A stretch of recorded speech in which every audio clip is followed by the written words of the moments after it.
പിതാവിന്റെയും പുത്രന്റെയും പരിശുദ്ധാത്മാവിന്റെയും നാമത്തിൽ ആമേൻ. എൻ്റെ പ്രിയപ്പെട്ടവർ, ഇന്ന് ഏപ്രിൽ 30 വേഴ. അമ്മേ പരിശുദ്ധ അമ്മേ, അമ്മേ പരിശുദ്ധമേ, ദൈവമാതാവേ, കൃപാസനത്തിലൂടെ ഞങ്ങളുടെ ദേശത്തിനും അമ്മ മധ്യസ്ഥം തേടി തന്ന എല്ലാ അനുഗ്രഹങ്ങൾക്കും കൃപകൾക്കും ഞങ്ങളിപ്പോൾ ഹൃദയം നിറഞ്ഞ നന്ദി പറയുന്നു. അമ്മേ പരിശുദ്ധമേ, ദൈവമാതാവേ, 2004 ഡിസംബർ 7 ഉച്ചകഴിഞ്ഞ് 2:30 കൃപാസനത്തിൽ സംഭവിച്ച അമ്മയുടെ പ്രത്യക്ഷപ്പെടലിനെ കുറിച്ച് സമർപ്പിച്ചിരിക്കുന്ന പഠനരേഖകളുടെ മേൽ സഭാത്മകമായ പഠനം ആരംഭിക്കുവാൻ ഞങ്ങൾ പ്രാർത്ഥിക്കുന്നു. അമ്മേ പരിശുദ്ധമേ, ഭൂസ്വർലോകങ്ങളുടെ രാജ്ഞിയായ അങ്ങേയ്ക്ക് ഭൗമസംരക്ഷണത്തിനായി പ്രപഞ്ചപ്രകൃതിയെ തന്നെ തിരുസഭ പ്രതിഷ്ഠിക്കുവാൻ ഈ പ്രത്യക്ഷീകരണം വഴി ഇടയാക്കണമേ. പരിശുദ്ധമേ, ജപമാല മാതാവേ, സകല കൃപാസനം പ്രാർത്ഥനയോടും ചേർത്ത് ഞങ്ങളിപ്പോൾ പ്രാർത്ഥിക്കുന്ന ഈ കുടുംബത്തിന്റെ പ്രത്യേക നിയോഗം പറ മക്കളെ.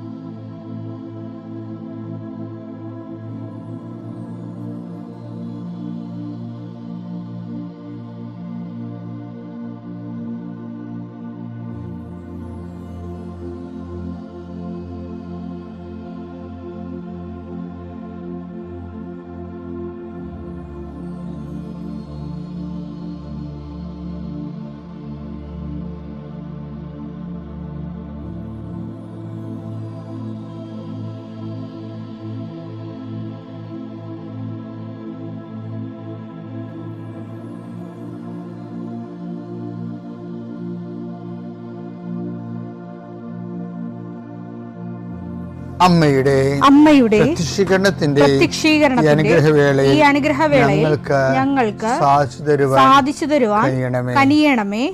ആമേൻ. വിശ്വാസ പ്രമാണം. സർവശക്തനായ പിതാവും ആകാശത്തിന്റെയും ഭൂമിയുടെയും സൃഷ്ടാവുമായ ദൈവത്തിൽ ഞാൻ വിശ്വസിക്കുന്നു. അവിടുത്തെ ഏകപുത്രനും ഞങ്ങളുടെ കർത്താവുമായ ഈശോമിശിഹായിലും ഞാൻ വിശ്വസിക്കുന്നു. ഈ പുത്രൻ പരിശുദ്ധാത്മാവിനാൽ ഗർഭസ്ഥനായി കന്യകാമറിയത്തിൽ നിന്ന് പിറന്ന് പൊന്തിയോസ് പീലാത്തോസിന്റെ കാലത്ത് പീഡകൾ സഹിച്ച് കുരിശിൽ തറയ്ക്കപ്പെട്ട് മരിച്ച് അടക്കപ്പെട്ട് പാതാളങ്ങളിൽ ഇറങ്ങി മരിച്ചവരുടെ ഇടയിൽ നിന്ന് 3-ാം നാൾ ഉയർത്ത് സ്വർഗത്തിലേക്ക് എഴുന്നള്ളി സർവശക്തിയുള്ള പിതാവായ ദൈവത്തിന്റെ വലതുഭാഗത്തിരിക്കുന്നു. അവിടെ നിന്ന് ജീവിക്കുന്നവരെയും മരിച്ചവരെയും വിധിക്കുവാൻ വരുമെന്നും ഞാൻ വിശ്വസിക്കുന്നു. പരിശുദ്ധാത്മാവിലും ഞാൻ വിശ്വസിക്കുന്നു. വിശുദ്ധ കത്തോലിക്കാ സഭയിലും പുണ്യവാന്മാരുടെ ഐക്യത്തിലും പാപങ്ങളുടെ മോചനത്തിലും ശരീരത്തിന്റെ ഉയർപ്പിലും നിത്യമായ ജീവിതത്തിലും ഞാൻ വിശ്വസിക്കുന്നു. ആമേൻ. സുഖസ്ഥനായ ഞങ്ങളുടെ പിതാവേ, അങ്ങയുടെ നാമം പൂജിതമാകണമേ. അങ്ങയുടെ രാജ്യം വരണമേ. അങ്ങയുടെ തിരുമനസ് സ്വർഗത്തിലെ പോലെ ഭൂമിയിലുമാകണമേ. അന്നു വേണ്ടുന്ന ആഹാരം ഇന്ന് ഞങ്ങൾക്ക് തരണമേ. ഞങ്ങളോട് തെറ്റ് ചെയ്യുന്നവരോട് ഞങ്ങൾ ക്ഷമിക്കുന്നത് പോലെ ഞങ്ങളുടെ തെറ്റുകൾ ഞങ്ങളോടും ക്ഷമിക്കണമേ. ഞങ്ങളെ പ്രലോഭനത്തിൽ ഉൾപ്പെടുത്തരുതേ, തിന്മയിൽ ഞങ്ങൾ രക്ഷിക്കണമേ. ആമേൻ. നന്മ നിറഞ്ഞ മറിയമേ, സ്വസ്തി. കർത്താവ് അങ്ങയുടെ കൂടെ സ്ത്രീകളിൽ അങ്ങ് അനുഗ്രഹിക്കപ്പെട്ടവളാകുന്നു. അങ്ങയുടെ ഉദരത്തിൻ ഫലമായി ഈശോ അനുഗ്രഹിക്കപ്പെട്ടവനാകുന്നു. പരിശുദ്ധ മറിയമേ, തമ്പുരാന്റെ അമ്മേ, പാപികളായ ഞങ്ങൾക്ക് വേണ്ടി ഇപ്പോഴും ഞങ്ങളുടെ മരണസമയത്തും തമ്പുരാനോട് അപേക്ഷിക്കണമേ. ആമേൻ. കർത്താവേ, നിന്റെ ഉന്നതമായ നാമത്തിന് സ്തോത്രം ചെയ്യുന്നു. കർത്താവേ, നിന്റെ വിശുദ്ധ പൗരോഹിത്യത്തെ മഹത്വപ്പെടുത്തണമേ. കർത്താവ്, ഈ പ്രഭാതത്തിലെ അങ്ങയുടെ മക്കളെ കാത്ത് കൊതിച്ചിരിക്കുകയാണ് ഈശോയെ. നിന്റെ വലതുകരത്തിൻ്റെ ഒരാശീർവാദം കിട്ടാൻ വേണ്ടി. കർത്താവ്, ഇന്ന് യാത്രയ്ക്ക് ഒരുങ്ങുന്ന ഓരോ മക്കളുണ്ട്. ഓരോ ഉദ്യമങ്ങളിലൂടെ മനസ്സിൽ വിചാരിച്ചുകൊണ്ട് പോണവരുണ്ട്. ഓരോ ലക്ഷ്യങ്ങൾ മനസ്സിൽ വെച്ച് പോകുന്നവരുണ്ട്. കർത്താവേ, നിന്റെ തിരുമുറിവാർന്ന് ആണിപ്പെടുതാന്ന് വലതുകരം മക്കളുടെ ശിരസ് വെക്കണമേ. അവർ പോകുന്നിടത്തേക്കല്ല, നീ പോകുന്നിടത്തേക്കെല്ലാം ഞാൻ നിൻ്റെ കൂടെ വരുമെന്ന് കർത്താവ് അങ്ങ് പറഞ്ഞിട്ടുണ്ടല്ലോ ഈശോയെ. അങ്ങയുടെ സഞ്ചാര സാന്നിധ്യം അങ്ങയുടെ മക്കളുടെ കൂടെ ഉണ്ടായിരിക്കണമെന്ന് പ്രാർത്ഥിക്കുന്നു. കർത്താവേ, ഉദ്യോഗത്തിൻ്റെ കാര്യത്തിന് വേണ്ടി പോകുന്നവരുണ്ട്, പഠന കാര്യങ്ങൾക്ക് വേണ്ടി പോകുന്നവരുണ്ട്, ജീവിത വ്യാപാരങ്ങൾക്ക് സാമ്പത്തിക കാര്യങ്ങൾക്ക് വേണ്ടി പോകുന്നവരുണ്ട്, ജോലി സംബന്ധമായ കാര്യങ്ങൾക്ക് വേണ്ടി പോകുന്നത് അവരുടെ എല്ലാം കർത്താവിന് തിരുസേന സമർപ്പിക്കുന്നു. ടെസ്റ്റ്, ഇൻ്റർവ്യൂ, പരീക്ഷ, അതുപോലെ തന്നെ ഏജൻസി, ക്രയവിക്രയങ്ങൾ, ജീവിതമാർഗങ്ങൾ, വിദൂര യാത്രകൾ, അങ്ങനെ ബന്ധുത്വം മുറക്ക് പോകുന്ന വിവാഹ യാത്രകൾ, ഈശോയെ എവിടെയെല്ലാമൊക്കെ പോകുന്നു അവിടെയെല്ലാം അങ്ങയുടെ മക്കളുടെ കൂടെ നീ ഉണ്ടാകണമേ എന്ന് പ്രാർത്ഥിക്കുന്നു. ഇന്നത്തെ മുഴുവൻ യാത്രകളിൽ കർത്താവ് നിൻ്റെ കൂടെ ഉണ്ടാവുകയും മാതാവ് നിൻ്റെ വലതുകരം ഗ്രഹിക്കുകയും സഞ്ചാരി മാതാവ് രാത്രി നീ തിരികെ വരുമ്പോൾ നിന്നെ ആരോഗ്യത്തോടെയും സമാധാനത്തോടെയും സുരക്ഷിതമായി ദൈവം നിന്നെ തിരികെ എത്തിക്കുകയും ചെയ്യട്ടെ. നിത്യം പിതാവും പുത്രനും പരിശുദ്ധാത്മാവും സുരക്ഷ നീക്കുവാണ്. എൻ്റെ പ്രിയപ്പെട്ടവരെ, ഈ ഡ്രൈവിങ് പഠിക്കുന്ന ഒത്തിരി ആൾക്കാർ, ഈ 10-40 വയസ്സുള്ള ആൾക്കാരൊക്കെ വന്നിട്ട് എൻ്റെ അടുത്ത് കരയുവേ, അച്ഛാ ദുബായിലെ ലൈസൻസ് ഡ്രൈവിംഗ് ലൈസൻസിനാണ് ഇപ്പോൾ 8 പ്രാവശ്യം എടുത്തച്ച, എന്നിട്ട് തോറ്റുപോയി. കാര്യം അവർ നമ്മൾ പറയുമ്പോൾ ഞാനതൊക്കെ ഭയങ്കര സീരിയസ് ആയിട്ട് എടുക്കുന്ന ആളാണ്. കാര്യം എനിക്ക് അങ്ങനെ ഒരാൾ പറയുമ്പോൾ എൻ്റെ മനസ്സിൽ എന്താ പറയുക, അയാളുടെ ഭാര്യ, അവരുടെ കടങ്ങൾ, അവരുടെ പെൺകുഞ്ഞുങ്ങൾ, അവരുടെ പഠിത്തം, ഇങ്ങനെ കുറേ കാര്യം ഞാൻ ചിന്തിക്കും. കാര്യം ചിലപ്പോൾ ആ ഒറ്റ ഡ്രൈവിങ് ആ വളയം കൊണ്ടായിരിക്കണം തിരിച്ചാണ് ഈ കുടുംബത്തെ മുഴുവൻ കൊണ്ടുപോകേണ്ടത്. ഇപ്പം ഞാനാണെങ്കിൽ അത് കൊണ്ടുപോയി കർത്താവിൻ്റെ അടുത്ത് പട്ടാങ്ങി പറയും, കർത്താവ് ഈ മനുഷ്യന് സ്വസ്ഥയില്ലാത്തതാണ്, അതൊന്നും ഈ കാര്യമാക്കണ്ട. ഉടമ്പടി നോട്ട് ബൈ മെറിറ്റ് വർക്ക് ചെയ്യേണ്ടതാണ്, ബട്ട് ബൈ ഗ്രേസ്. ഈ not by merit but by grace എന്നുവെച്ചാൽ നിൻ്റെ കഴിവല്ല, എൻ്റെ കൃപയെന്ന് ദൈവം അത് ഉണ്ടാക്കിയത് തന്നെ എന്തിനാണെന്നറിയാവോ? നമ്മളുടെ പരാധീനതകളെ പരിഹരിക്കാൻ വേണ്ടിയാണ്. അപ്പം നമുക്കതിൽ വിശ്വാസം. അതുകൊണ്ട് ഉടമ്പടിയിൽ ഒത്തിരി പേര് ഉടമ്പടിയുടെ കാമ്പറിയാവുന്നവരൊക്കെ രക്ഷപ്പെടുന്നുണ്ട്. കാമ്പും കാതും അറിയാൻ പറ്റാത്തവർ ഇപ്പോഴും ഇരുട്ടി തപ്പറുണ്ട്. കാമ്പറിയാവുന്നവരെല്ലാവരും രക്ഷപ്പെടും. കാര്യം അത് അവർ കറക്റ്റ് ഫോർമുല ആണല്ലോ. അതിനപ്പം ഇനി ആർക്കത് ഉണ്ടാക്കാൻ പറ്റുന്നത് അതിനൊക്കെ വലിയ ഫോർമുല ദൈവമായിട്ട് റിലേഷനിൽ വരാൻ വേണ്ടി.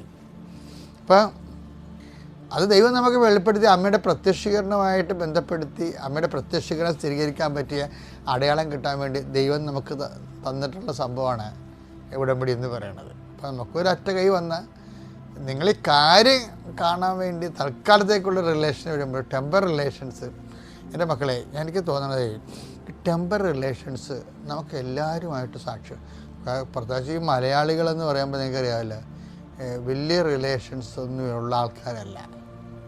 പ്രത്യേകിച്ച് പുതിയ തലമുറ യൂസ് ആൻഡ് ത്രോ അല്ലേ. അപ്പോഴത്തെ ഒരു ആവശ്യത്തിന് അവരുമായിട്ട് കമ്മ്യൂണിക്കബിളായി അത് കഴിയുമ്പോൾ അവിടുന്ന് പോകുന്നു.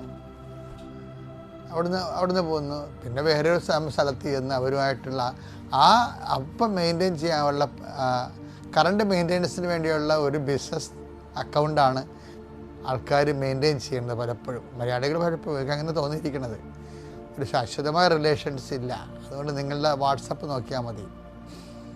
നിങ്ങൾ വർഷങ്ങളോളം എല്ലാവരെയും നിങ്ങൾ ഉടനെ അക്കൗണ്ട് കൊണ്ടുവരും.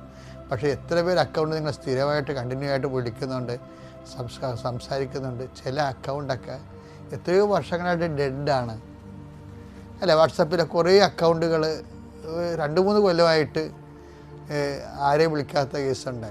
നിങ്ങൾക്ക് ആ അക്കൗണ്ട് തുടങ്ങേണ്ട കാര്യമില്ലായിരുന്നു വർഷത്തിൽ. 3 കൊല്ലമായിട്ടൊക്കെ ഒരു അക്കൗണ്ടിന് അങ്ങോട്ടും കമ്മ്യൂണിക്കേഷൻ ഇല്ലെങ്കിൽ ആ അക്കൗണ്ട് തുടങ്ങണേ എന്തിനാ? അപ്പോൾ പക്ഷേ ഈ മലയാളിയുടെ ഒരു പ്രശ്നം ഇങ്ങനെയുള്ള ടെമ്പററി എല്ലാം അവർ ഒരു ആദ്യത്തെ ആവേശത്തിന് കയറി അക്കൗണ്ട് ആക്കും. പിന്നെ അവിടെ ആ കാലഘട്ടം കഴിഞ്ഞ് പിന്നെ അവർ അക്കൗണ്ട് യൂസ് ചെയ്യത്തില്ല. അത് ഡെഡ് അക്കൗണ്ട് ആകും. ഞാനത് എൻ്റെ മക്കളോട് എന്താ പറഞ്ഞാൽ ഇങ്ങനെ ഒരു ഡെഡ് അക്കൗണ്ട് ദൈവവുമായിട്ട് നമുക്ക് പറ്റത്തില്ല. ഉടമ്പടി ചില ആൾക്കാരുടെ അക്കൗണ്ട് ഡെഡായിരിക്കണതിൻ്റെ കാരണം അതാണ്. അവർക്ക് ടെമ്പർ റിലേഷൻസേ ഉള്ളൂ. ദൈവവുമായിട്ട് നമുക്ക് ഒരു ഡെഡ് അക്കൗണ്ട് പറ്റത്തില്ല.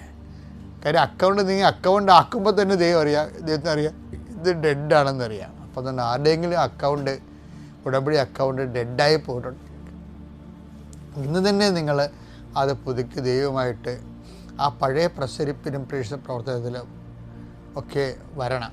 ജെറമ്യ 31:3 വിദൂരത്തിൽ നിന്ന് കർത്താവ് അവന് പ്രത്യക്ഷനായി അരുളി ചെയ്തു, എനിക്ക് നിന്നോടുള്ള സ്നേഹം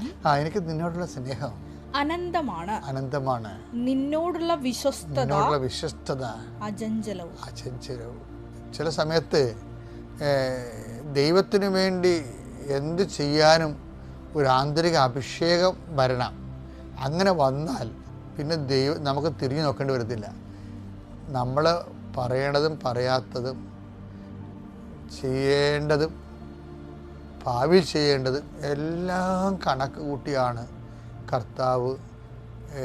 കർത്താവിൻ്റെ കൂടെ ജീവിക്കണം. ഭയങ്കര രസമാണ്. ഭയങ്കര രസം വെച്ച് കഴിഞ്ഞാൽ നമുക്കറിയാൻ പറ്റത്തില്ല, നമുക്കതുകൊണ്ട് ഇപ്പോൾ ഒരു നോ യൂസ് ആയിരിക്കും. പക്ഷേ കർത്താവ് കരുതി കൂട്ടി നമുക്ക് അടുത്തതിൻ്റെ പിന്നത്തെ കൊല്ലം പ്രയോജനം ഉണ്ടാകുമെന്ന് പറഞ്ഞുകൊണ്ട് ഇന്നേ കർത്താവ് അതിൻ്റെ കാര്യങ്ങൾ സെറ്റ് ചെയ്തുകൊണ്ടിരിക്കണ കാണാം. ഞാനീ ദൈവമായിട്ട് നടന്നപ്പോൾ എനിക്ക് മനസ്സിലായ ഏറ്റവും വലിയ സത്യം അതാണ്. അത് നമ്മുടെ അപ്പനെയും പറ്റത്തില്ല, അമ്മയ്ക്കും പറ്റത്തില്ല. അത് ദൈവത്തിന് മാത്രമേ കറക്റ്റായിട്ട് പറ്റത്തുള്ളൂ. അവിടെ ദൈവം ഒരു മസ്റ്റാണ് ശരിക്കും. പിതാവിൻ്റെയും പുത്രൻ്റെയും പരിശുദ്ധാത്മാവിൻ്റെയും നാമത്തിൽ.